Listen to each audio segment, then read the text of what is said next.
Hello बच्चों, chordate के endoskeleton के बेसिक प्लान पार्ट 1 में हमने कॉर्डेटा या वर्टिब्रेट्स में पाए जाने वाले अंतःकंकाल की आधारभूत संरचना का अध्ययन प्रारंभ किया था। हमने यह देखा कि संपूर्ण कंकाल तंत्र को मुख्य रूप से अक्षीय और अपेंडिकुलर या पार्श्वीय युग्मित कंकाल में बांट दिया जाता है। जब हम अक्षीय कंकाल तंत्र की बात करते हैं तो इसमें मुख्य रूप से स्कल, वर्टिब्रल कॉलम और थोरेसिक बास्केट या रिब केज आता है। स्कल का जब हमने अध्ययन प्रारंभ किया था तो स्कल को मुख्य रूप से 3 भागों में विभाजित किया गया है। या स्कल में जितनी भी बोन्स या पार्ट्स होते हैं, प्लेट्स होती हैं, वो 3 मुख्य भागों में विभाजित होती हैं, जिनका नाम है डर्मेटोक्रेनियम, जिसमें मुख्य रूप से डर्मल बोन्स होती हैं जैसे कि पैराइटल और वोमर। दूसरा भाग न्यूरोक्रेनियम होता है। न्यूरोक्रेनियम मुख्य रूप से जो ब्रेन बॉक्स है अर्थात स्कल का ऊपरी भाग जो होता है, जिसे हम क्रेनियम कहते हैं, जो मस्तिष्क का एक कवर बनाता है, इसके साथ ही साथ जो सेंसरी कैप्सूल्स होते हैं, संवेदी संपुट होते हैं, ऑल्फैक्टरी, ऑप्टिक और ऑडिटरी कैप्सूल न्यूरोक्रेनियम का भाग बनाते हैं। और तीसरा भाग जो होता है वो स्प्लैंक्नोक्रेनियम होता है। स्प्लैंक्नोक्रेनियम मुख्य रूप से ग्रसनीय चापों की संरचना होती है और ये चाप विभाजित होकर या विभेदित होकर, डिफ्रेंशिएट होकर अलग अलग कॉर्डेट्स में विभिन्न संरचनाओं में विभेदित हो जाती हैं, जैसे कि ऊपरी जबड़ा, निचला जबड़ा और लैरिंग्स। न्यूरोक्रेनियम का अध्ययन हमने पिछली सेक्शन में कर लिया था, पिछले भाग में। आज हम डर्मेटोक्रेनियम के बारे में पढ़ेंगे। तो डर्मेटोक्रेनियम जैसा अभी आपको बताया, मुख्य रूप से डर्मल बोन्स का बना हुआ होता है और यह कवरिंग का कार्य करता है, जिसमें कि एक प्रोटेक्टिव कवर बनाता है जो कि ब्रेन और जॉ को कवर कर रहा है। अगर हम देखें फिशेस और एम्फीबियंस में, तो डर्मल जो प्लेट्स होती हैं वो हासित प्रकार की होती हैं और या वो आपस में फ्यूज़ हो जाती हैं, जबकि एमनियोट्स में जो डर्मल बोन्स हैं वो लोअर जॉ के साथ साथ डिवाइड होकर सीरीज़ ऑफ बोन्स बना लेती हैं।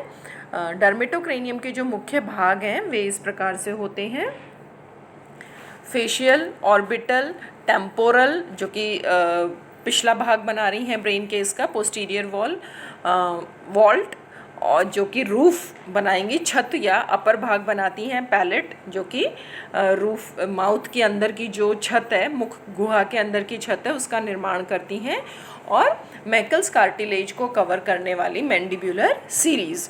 इस प्रकार से डर्मेटोक्रेनियम इन 6 प्लेट्स या 6 विभिन्न भागों से मिलकर बना होता है। अगर हम स्प्लैंक्नोक्रेनियम का अध्ययन करें तो स्प्लैंक्नोक्रेनियम मुख्य रूप से न्यूरल क्रेस्ट सेल्स जो होती हैं और स्प्लैंक्निक मीजोडर्म से मिलकर बनी होती हैं, या इनका उद्भव NCS जिन्हें हम कहते हैं न्यूरल क्रेस्ट सेल्स और स्प्लैंक्निक मीजोडर्म से उद्भव होता है। और यह मुख्य रूप से फेरेंजियल स्केलेटन होता है, जिसमें कि 7 जोड़ी कार्टिलेजिनस चापें उपस्थित होती हैं। ये चाप मुख्य रूप से जो डॉर्सल सरफेस है अर्थात पृष्ठीय सरफेस होता है वहाँ पर फ्री होती हैं, परंतु वेंट्रल या अधर भाग पर आपस में जुड़ी हुई रहती हैं। अगर हम ग्नैथोस्टोम्स अर्थात जबड़े वाले कॉर्डेट्स की बात करें तो फर्स्ट मैंडिबुलर जो आर्च होती है, प्रथम चाप जो होती है फेरेंजियल चाप, जिसे मैंडिबुलर आर्च कहते हैं, वह विभाजित होकर पृष्ठीय पैलेटो टेरिगो क्वाड्रेट कार्टिलेज में और मीकल्स कार्टिलेज में विभाजित हो जाती है।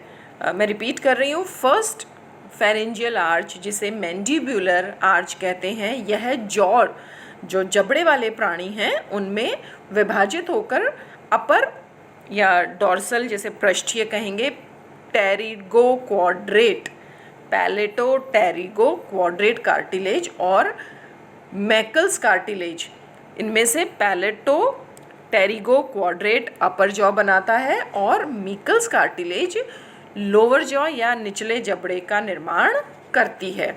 और जो सेकंड फेरिंजियल आर्च होती है, जिसे हायोइड आर्च कहते हैं, यह हायोइड एपरेटस बनाता है और हायोइड एपरेटस मुख्य रूप से टंग को सपोर्ट करता है। तो इस प्रकार से स्प्लैंक्नोक्रेनियम जो है वह विसरल आर्चेस का एक डिफ्रेंशिएटेड फॉर्म होती है। इसके अतिरिक्त अगर हम देखें कि जो जॉड एनिमल्स होते हैं या जो जबड़े नुमा कॉर्डेट्स होते हैं, उनमें विभिन्न प्रकार के अटैचमेंट्स होते हैं, जैसे कि पेलियोस्टाइलिक, यूस्टाइलिक, एम्फीस्टाइलिक, हायोस्टाइलिक और मेटाऑटोस्टाइलिक और कैरिनोस्टाइलिक। ये विभिन्न प्रकार के जॉ के सस्पेंशंस या जॉ सस्पेंसोरिया जिन्हें हम कहते हैं होते हैं। अगर ऑटोडाइस्टाइलिक की बात करें तो नाम से स्पष्ट हो रहा है कि जो जबड़े हैं अग्र व पश्च लिगामेंट के द्वारा स्कल से जुड़े रहते हैं। इनमें हायोइड आर्च फ्री होती है और ये जॉ को सपोर्ट नहीं करती। अतः ब्रेंकियल जो आर्च होती है, हायोइड ब्रेंकियल आर्च, वो कम्प्लीटली फ्यूज रहती है और इसमें किसी भी प्रकार के स्पाइरिकल्स नहीं पाए जाते या नहीं बनाती हैं। ये ग्नेथोस्टोम्स में पाई जाती है।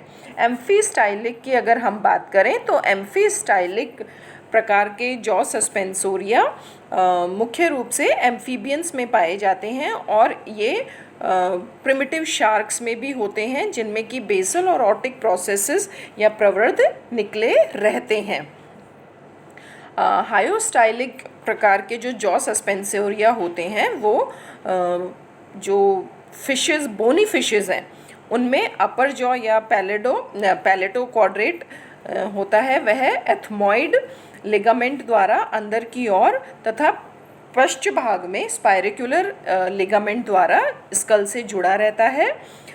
तथा जो हायोमैंडिबुलर आर्च होती है वह इसको सपोर्ट करती है तथा ऑडिटरी रीजन, ऑडिटरी अर्थात श्रवण कैप्सूल जो है स्कल का, उसके साथ ही अटैच रहता है। ऑटोस्टाइलिक प्रकार का जो सस्पेंसोरिया होते हैं, जॉ अटैचमेंट्स होते हैं, वो प्लैकोडर्म्स और लंग फिशेस में के साथ साथ एम्फीबियन, रेप्टाइल्स और बर्ड्स में भी पाए जाते हैं और मॉडिफाइड होकर कॉल्यूमेला या स्टेपीज जो कि मध्य कर्ण की अस्थियां होती हैं का निर्माण करते हैं और ध्वनि को प्रवर्धित करने का कार्य भी करते हैं।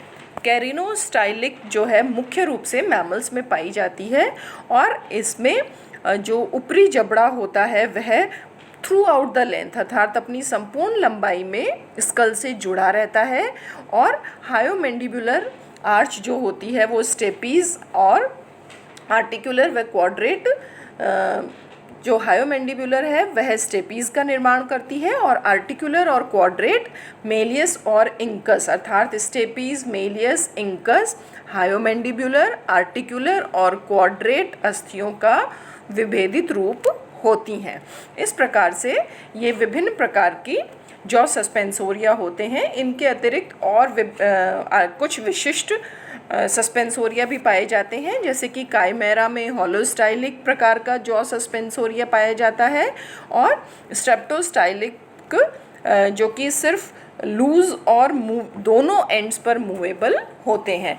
तो इस प्रकार से स्कल के तीनों प्रकारों का हमने अध्ययन कर लिया, डर्मेटोक्रेनियम, स्प्लैंक्नोक्रेनियम और न्यूरोक्रेनियम, तथा स्कल में किस प्रकार से जॉ अटैच रहते हैं ये हमने अध्ययन कर लिया। शेष भाग का हम अगले पार्ट में अध्ययन करेंगे। नोट्स यहाँ पर लिखे हुए हैं, आप इनको नोट कर लें तथा अपने नोट्स बना लें और कुछ भी प्रॉब्लम आए तो आप डिस्कस कर सकते हैं। Thank you and have a nice time.